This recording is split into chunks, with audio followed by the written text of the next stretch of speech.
Gjirokastra është një qytet me një traditë të njohur në Shqipëri për koleksionistët e dokumenteve të vjetra.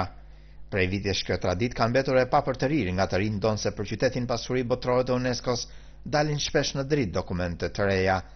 Gerando Kote, në profesion ekonomist, ka hapur një ekspozit me foto të para 10 viteve të qytetit.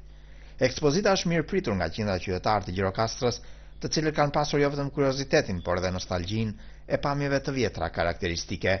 Ekspozita përfshin foto të viteve 1913 dhe kryesisht foto të viteve nga 30 deri në vitin 1944, duke se qyteti atëherë ka pasur një pamje mjaft mbretëlënse me asamble arkitekturore të periudhës otomane.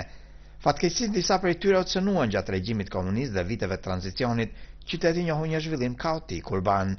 Gerando thot se i ka koleksionuar këto foto kryesisht nga kartolina të vjetra të mbledhura prej vitesh. Këto janë të tëra kartolina që bëjnë pjesë në koleksionin tim, dhe nga koleksioni im unë zgjodha vetëm pamjet e Gjirokastrës për t'i ekspozuar sot tu. Kuptoj që unë kam pamje edhe të qyteteve të tjera.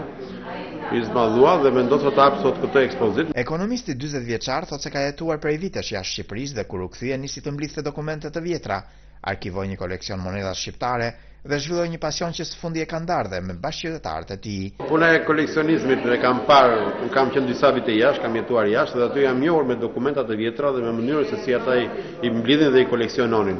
Dhe aty më ka lindur dëshira. Me kthimin tim në Shqipëri, unë në përgjithësi jam marrë me koleksionimin e dokumentave të vjetra, me kartolina, kam një koleksion të plot të monedha dhe kartmonedhave shqiptare. Mundohem të koleksionoj pullat shqiptare dhe të tëra dokumenta të tjera, sidomos ato që lidhen me Gjirokastrën. Në ekspozitën e hapur në këto fotografi nuk bie në sy vetëm zhvillimet e asambleve arkitekturore të qytetit, por dhe tjetës qytetare.